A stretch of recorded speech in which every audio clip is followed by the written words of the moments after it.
चलिए, सब लोग खैरियत से हैं, सब लोग जाग रहे हैं, सब लोग जिंदा है। हाँ, नहीं, वो वीडियो मैं अपलोड करता हूँ केमिस्ट्री के, वो हमारी बेटी ने देखी एक लेक्चर, मरियम, छोटी अभी हो। अब्बू आप ऐसा क्यों बोलते हो, बोले बच्चों को जिंदा है क्या बोल के वो परेशान हो गई एकदम। बोला नहीं, ऐसे बोलना पड़ता है बच्चों को। अरे रियल में गई के ठीक है। हाँ चलो ठीक है, ओके। पप्पू इधर देखो। तो लास्ट हम आ गए थे इक्विलिब्रियम कांस्टेंट केसी, कंसंट्रेशन के लिए equilibrium constant for pressure KP.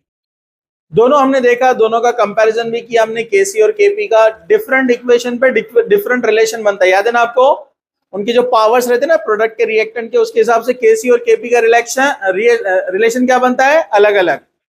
Okay, फिर एक फाइनल अपने रिलेशन देखा था, याद है आपको? केपी केसी का आरटी पावर डेल्टा एन, याद है ना आपको? ठीक है, ये सब याद रखना है, न्यूमेरिकल्स में आते ही है।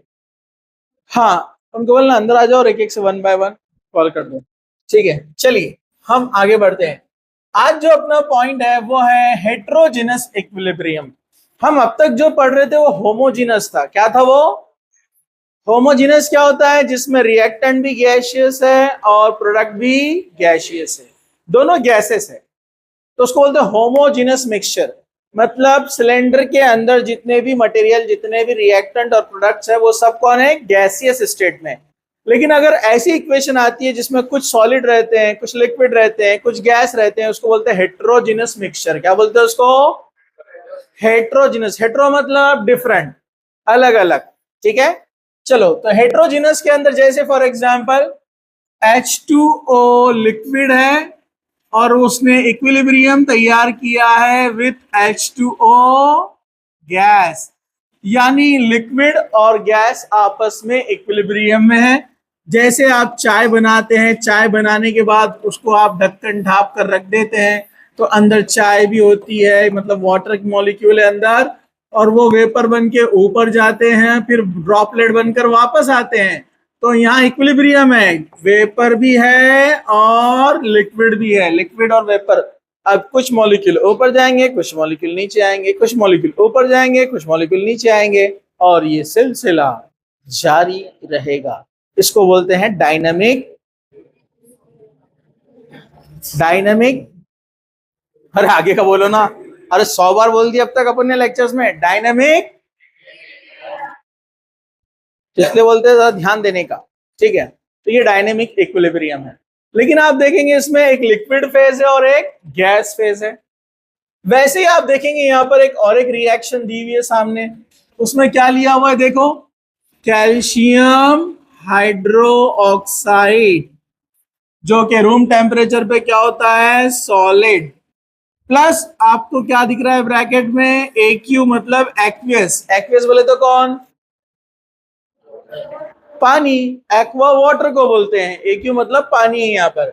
अब उसने इक्विलिब्रियम तैयार किया है, किसके साथ किया है? कैल्शियम आयंस, यानी जो पानी के अंदर कैल्शियम डिसॉल्व हो गया है, और अंदर कौन डिसॉल्व हुआ है? 2OH minus, aqueous.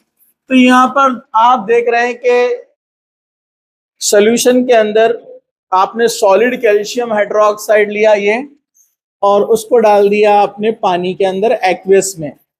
जब अंदर डाला आपने तो अंदर कैल्शियम हाइड्रोक्साइड भी है, कैल्शियम आयन भी तैयार हुए हैं, OH माइनस आयन भी तैयार हुए हैं, जिसमें से ये दोनों एक्वियस स्टेट में। एक्वियस स्टेट में मतलब पानी में डिसॉल्व है। इधर इधर देखो यहाँ पर, हाँ, एक्वियस स्टेट में मतलब पानी में डिसॉल्व है, पानी में, और कुछ डिसॉल्व नहीं हुआ, ये सॉलिड स्टेट में। कैल्शियम हाइड्रोक्साइड सॉलिड पार्टिकल भी है अंदर। तो अंदर जो सिस्टम तैयार हुआ है ये हेट्रोजीनस है। क्या है? मतलब दो अलग अलग फेज है उसके अंदर, उसको हेट्रोजीनस बोलते हैं। समझा गया आपको? पानी में दूध मिलाओ, दिखता क्या? वो ये होमोजीनस है। लेकिन पानी में आप कंकर मिलाओ, अलग अलग दिखते हैं ना। पानी में पेट्रोल डालो, अलग अलग दिखता है ना, ऊपर तैरता है पेट्रोल। तो ये हेट्रोजीनस बोलते हैं इनको। तो यहाँ पर ये वाला जो हेट्रोजीनस की बात चल रहे हैं कि ये सॉलिड स्टेट में है और ये लिक्विड स्टेट में है, एक्वियस स्टेट में। तो इनके यहाँ पर स्टेट अलग अलग है, इसको बोलते हैं हेट्रोजेनस सिस्टम। ऐसे हम बहुत सारे एग्जाम्पल ले सकते हैं, लेकिन अब बात आती है इक्विलिब्रियम के बारे में। अगर हम एक और एक एग्जाम्पल यहाँ पर लेते हैं तो आप देखेंगे यहाँ पर कैल्शियम कार्बोनेट जो कि सॉलिड होता है, जिससे आपका चौक बनता है, पता है ना आपको, चौक जिससे लिखते हैं। ओके, इसने इक्विलिब्रियम तैयार किया जब आपने उसको हीट किया। डेल्टा का साइन है मतलब हीटिंग। जब आपने इसको हीट किया तो उसमें ब्रेकिंग हुआ और बन गया कैल्शियम ऑक्साइड सॉलिड, जिसको लाइम भी बोलते हैं, और कार्बन डाइऑक्साइड गैस वहां से उड़ गया। डीकार्बोऑक्सिलेशन हुआ उसका, जहां CO2 उड़ता है उसको बोलते हैं डीकार्बोऑक्सिलेशन। तो इसका डीकार्बोऑक्सिलेशन हुआ, CaCO3 में से CO2 उड़ गया तो बचा CaO, कैल्शियम ऑक्साइड, लाइम बोलते हैं इसको। इधर बात नहीं। अब यहां पर इक्विलिब्रियम साइन तैयार है। इक्विलिब्रियम जहां पर आता है वहां हम कांस्टेंट निकालते हैं। कांस्टेंट निकालते हैं तो हम उसको कैसे लिखते हैं? Kc इज इक्वल टू, बोलो, कॉन्सेंट्रेशन ऑफ प्रोडक्ट। प्रोडक्ट में 2 है बरोबर, अपॉन कॉन्सेंट्रेशन ऑफ रिएक्टेंट जो रिएक्शन में पार्ट ले रहा है। समझा आपको? लेकिन आपको यहां पर याद रखना है कि जो सॉलिड होते हैं, ये सॉलिड है और ये भी सॉलिड है, जो सॉलिड होते हैं उनका कॉन्सेंट्रेशन यहां पर कांस्टेंट होता है। क्या होता है? सॉलिड एंड लिक्विड का जनरली कॉन्सेंट्रेशन, बोलो बोलो, क्या होता है? कांस्टेंट होता है। कॉन्सेंट्रेशन कांस्टेंट होता है। समझा आपको? इसलिए इक्वेशन बन जाएंगी Kc is equal to concentration of CO2 gas only. ये दोनों नहीं लिखेंगे हम, कांस्टेंट है, नो चेंज। समझा? सॉलिड वालों को हटा दिया हमने। अगर Kc इज इक्वल टू ये है तो Kp भी वही रहने वाला है ना। अरे बोलो ना, Kp भी वही रहेगा ना उसका। Kp क्या लिखेंगे आप? Kp के लिए आप लिखेंगे Kp is equal to partial pressure of carbon dioxide gas. अभी समझा? और प्रेशर का मतलब क्या होता है? अपन ने पढ़े कल, Kp is equal to concentration of CO2 gas, साथ में कौन आएगा? RT। अरे याद है कि नहीं है ना? तो ये अपने को अब समझ में आ गया कि जो गैसियस है उनको लेना है यहां पर। ठीक है, तो ये आपके सामने इक्वेशन है, नो प्रॉब्लम। ऐसे और भी एग्जांपल्स यहां पर लिए हुए हैं, जैसे ये एक इक्वेशन है, ये तो हमने ऑलरेडी पढ़ चुके हैं। अब यहां पर और एग्जांपल ले लेते हैं। हाँ, इसका यूनिट भी ले लेते हैं। अगर हम इसको बनाते हैं, अगर एक क्वेश्चन दिया हुआ है कि 1100 केल्विन पर, 1100 केल्विन पर, तो बोलने का है हाँ, नहीं, फोन मंगाए थे, फोन, ठीक है। हाँ, 1100 केल्विन पर, ये डेल्टा का सिंबल दिए थे ना अपन ने यहाँ पर, मतलब हीटिंग हो रही है, हीटिंग। तो 1100 केल्विन पर इसका जो कॉन्सेंट्रेशन है वो है 2 इंटू 10⁵ पास्कल। कितना है? ये देखो, प्रेशर दिया हुआ है, sorry, pressure of carbon dioxide in equilibrium with calcium carbonate and calcium oxide is 2 into 10⁵ pascal. Kp का वैल्यू दिया हुआ है, ये Kp, तो Kp का वैल्यू कितना दिया हुआ है? 2 इंटू 10⁵ पास्कल। अभी 100 साल पहले पढ़े अपन ने। अगर अपने को 1 बार से पास्कल में जाना है तो क्या करना पड़ता है? 10⁵ पास्कल से मल्टीप्लाई करना पड़ता है। समझा आपको? 1 इंटू 10⁵ 1 बार से पास्कल में जाना है तो क्या लिखते हैं उसको? 1 इंटू 10⁵ पास्कल। अगर पास्कल से बाहर में आना है तो 10⁵ से डिवाइड करना पड़ेगा।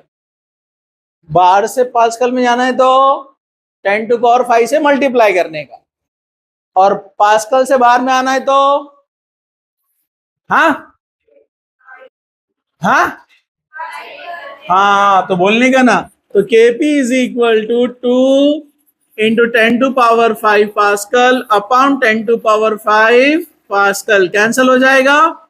तो Kp का वैल्यू बार में कितना आएगा, 2 बार। समझा क्या? अरे समझा क्या? समझा? तो इस तरह हम निकाल सकते हैं। अब उसने यहां पर दूसरी इक्वेशन दी आपको, ये दूसरी इक्वेशन बोलो कौन है, निकेल सॉलिड प्लस कौन है बोलो, 4 कार्बन मोनो ऑक्साइड इक्विलिब्रियम, क्या दे रहा है वो, निकेल, और ये कार्बन मोनोऑक्साइड कितने हैं, 4। ये कोऑर्डिनेशन कंपाउंड है, इसको अपन पढ़ेंगे बाद में, कोऑर्डिनेशन केमिस्ट्री में, गैसियस स्टेट में बना है। तो अब बताओ, ये गैस है, ये गैस है, और ये, तो ये क्या रहता, कांस्टेंट, ये क्या रहता, तो इसको नहीं लेंगे। अब जो बच गया बोलो कौन है, Kc is equal to concentration of NiCO, cobalt नहीं है, कार्बन मोनोऑक्साइड है, 4 टाइम्स, बराबर है, अरे बोलो ना, upon concentration of carbon monoxide gas, ये भी गैस है ना, ठीक है, हाँ, पावर 4, ये तो बचपन से याद है अपने को, जो कोएफिशिएंट रहता है उसको पावर बनाते, ठीक है। चलो, तो ये अपनी बनेंगी इक्वेशन। वैसे ही आपके पास देखिए एक और एक एग्जांपल दिया हुआ है, अब मैं इसको लिखता नहीं हूं, आप समझ जाएंगे। हाँ, Ag2O सिल्वर ऑक्साइड सॉलिड है, अरे बोलो ना, सिल्वर ऑक्साइड सॉलिड है, तो कांस्टेंट रहेगा, नहीं रहेगा। और तो बोलने का ना, तो क्या कंजूस है तुम लोग, बोलने के मामले में भी कंजूस है, बोलने का खर्चा नहीं होता कुछ बोलने से। हाँ, नाइट्रिक एसिड एक्वियस है, अरे बोलो ना, हाँ, उसके बाद 2AgNO3 कौन है, एक्वियस, और ये कौन है, लिक्विड। लिक्विड क्या रहने वाला है, कांस्टेंट, तो हम लिक्विड को और सॉलिड को नहीं लेते। अब बचा एक्वियस, क्योंकि एक्वियस का तो कॉन्सेंट्रेशन होता है ना कुछ, जो आयंस अंदर घूमते पानी में उनका कॉन्सेंट्रेशन होता है ना, ठीक है, इसलिए हम किसको लेंगे, AgNO3 पावर 2, क्योंकि कोएफिशिएंट 2 है, इसलिए पावर क्या बनेगा, 2। नाइट्रिक एसिड कोएफिशिएंट कितना है, 2, इसलिए पावर कितना बनेगा, 2। Kc बन गया। अब एक एक्स्ट्रा क्वेश्चन यहां पूछता हूं, मुझे इसका Kp निकालना है, तो Kp और Kc का रिलेशन क्या रहेगा, ये भी RT पावर 2 बनेगा, ये भी RT पावर 2 बनेगा, तो RT power 2 RT power 2 cancel, बरोबर, तो Kp और Kc इक्वल हो जाएगा। तो ये केस में जहां RT कैंसिल हो जाते, तो Kp is equal to Kc, समझा, ठीक है। इधर ध्यान दो, तुम बेचैन रहते, परेशान रहते कुछ तो भी, खाली टाइम में हथौड़ी हथौड़ी दे दोगे, बेंच बनाते बैठने का, इधर देखो यहाँ पर, ठीक है। हाँ चलो, तो ये समझ में आ गया आपको, नो प्रॉब्लम। एक हम न्यूमेरिकल बाद में सॉल्व करेंगे, वही क्वाड्रेटिक वाला सेम कंसेप्ट है जो सर ने बताया ना कल आपको, ठीक है। तो हम वो छोटा सा न्यूमेरिकल है, वो समझ में आ जाएगा। मेन आते हैं हम एप्लीकेशन की तरफ, कहां पर आते हैं, एप्लीकेशन की तरफ।